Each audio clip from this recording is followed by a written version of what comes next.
Hey everybody, it's me. Sorry it's been so long. Not that I assume you even care, but it's been quite a long time since my last video. Decided it was time to get back on the wagon and start doing a few more videos. Starting out a new series where I'm going to be reviewing all of the shots that we receive from infancy all the way to death, by choice or not. There's a lot of anti-vax movement stuff going on still a year later from my flu vaccine video that I posted last year, and it is flu shot time again, so you'll probably be seeing that pop back up again. I went through and was looking at some of the anti-vax information. Where are they coming from? What sources are they studying? What reasons do they have? Um, why is this such a thing? When I was a child, I went to this room at my school and I got vaccinated at the beginning of the year if I was due for shots, and I went to school and I was fine. Now, as an adult, I still get the flu shot every year.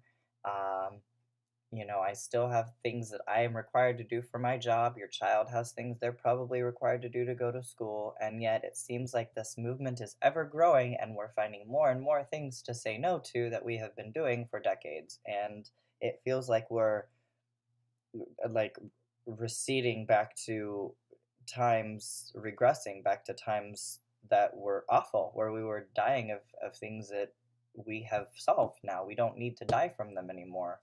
And so the first video is about vitamin K, and the reason I chose vitamin K is I came across this anti-vaxxer, Our Story, and his Facebook page is actually called anti-vaxxer, two X's. Our Story, posted September 14th, second paragraph states, how could any reputable doctor agree it's okay to give newborns only minutes old in great health two life-threatening injections, one called Hep B and the other called phytonadione, which carries a black box warning, and both contain aluminum, a neurotoxin which causes brain damage. Question authority, know the facts before you vax. Okay, so if you want to know the facts, anti-vaxxer, Mr. Person from Facebook, and anybody out there who is questioning whether or not to give their child vitamin K, phytonadione, at birth, here you go. Here's the science, the scientific facts. 1, I am a registered nurse. 2, I work in the ER. 3, I know chemistry very, very well. 4, I am not paid by anyone to do this. And 5, everything I am telling you, I believe based on scientific fact. So, why vitamin K?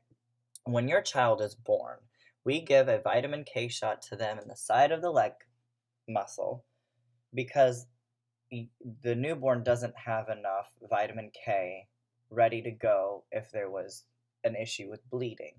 There is a diagnosis called vitamin K deficiency bleeding, and if this occurs, it can lead to the child's death. They bleed into their intestines and into their brain. Brain can swell beyond its ability to swell. The cavity, I'm sorry. And child can die, and children have started to die because people are starting to say no to this. So we give them this shot. It helps jumpstart their ability to use the vitamin K because they have it now because we gave it to them to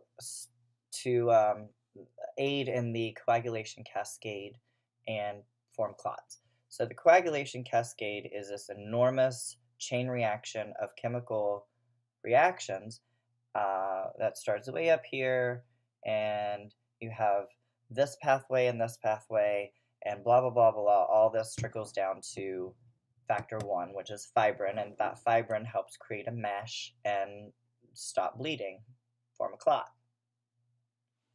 So I would get into that, but that's like an hour-long video in and of itself, and I will do that at a much later date. But right now, what you need to know is vitamin K is part of that process, and if it's not there, child will bleed.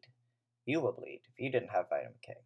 What is vitamin K? Well, obviously it's a vitamin. It's a fat-soluble vitamin. There's 4 of those, D, A, K, and E, and vitamin K is stored in your liver and fat tissue, and it's there again to help form clots. There is this comment in this about aluminum and neurotoxin. Oh, what a scary word.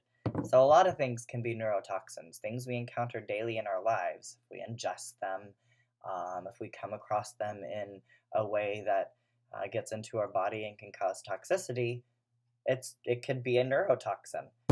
Many snakes, when they bite you, their venom is a neurotoxin. Not that we're going out and looking for that, but I'm just saying this word neurotoxin is thrown around. It's in all caps on here because people are fearful of that word. They have an emotional response to the word neurotoxin. I can tell you this, if you got heavy metal toxicity in your body from any number of heavy metals, you could have a neurological deficit that could be permanent. Aluminum contained in the vitamin K injection may or may not even be there, and if it is, the amount is 0.05 micrograms per little vial, and we use one to give it to the infant.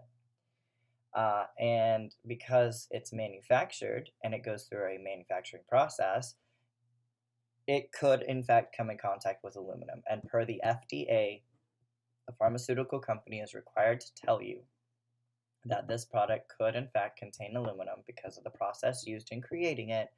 But if it does, it's less than 0.05 micrograms per vial.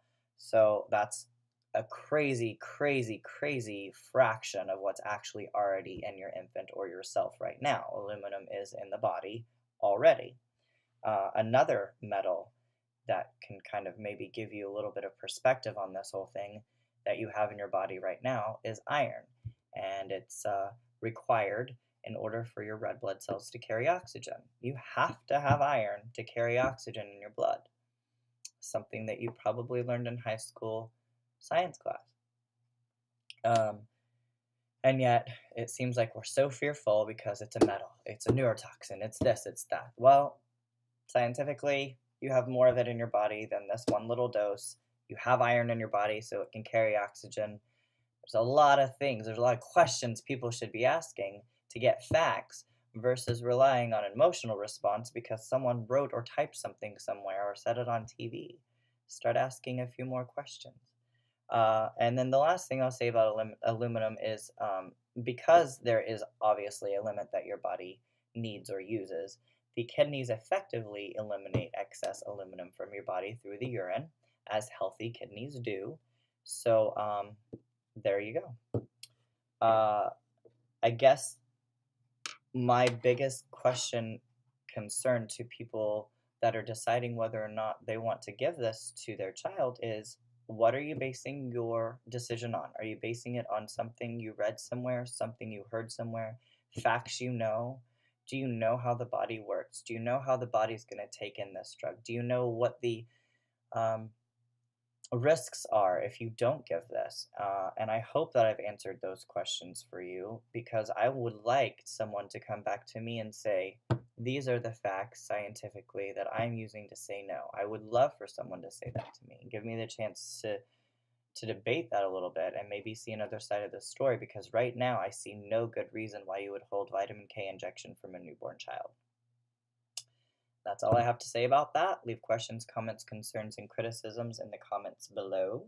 For now, I am 5 by 5, and until next time, be the change and make it count.